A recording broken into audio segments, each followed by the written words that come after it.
Good morning guys, second day natin dito sa Barmera. Dito pa rin tayo sa Lake Bonny. Yung mga swag nila, iniwan lang dito kagabi. May nag-fishing dito kagabi. Niligo sana tayo kagabi. So, may mga nag-fishing. Nakahiya naman, kalkalin mo yung tubig. Wala rin sila makukuha pag ginulo mo yung tubig. Ito guys yung makukuha dito. Karpa. Malaki yan. Yan, sobrang laki yan oh. Mga 3 dangkal ko.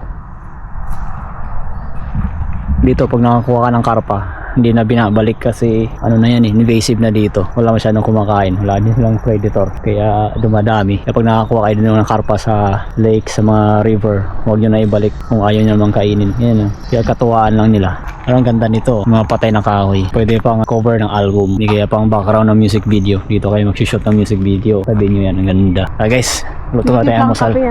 Oo, saka kape. Pang kape. Pahin tayong tubig. Then, biyahe na tayo. Maaga pa. Sarap magbiyahe ng medyo malamig-lamig. Pakulo muna tayo ng tubig guys. Para sa ating kape.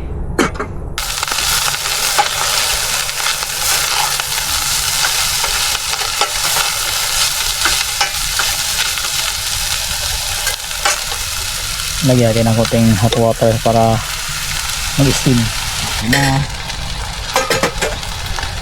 rice na ating fried rice.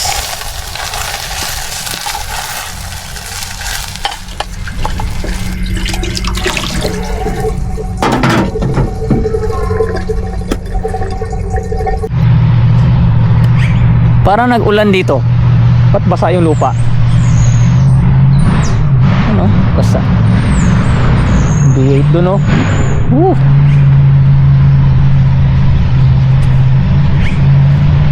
Screaming V8.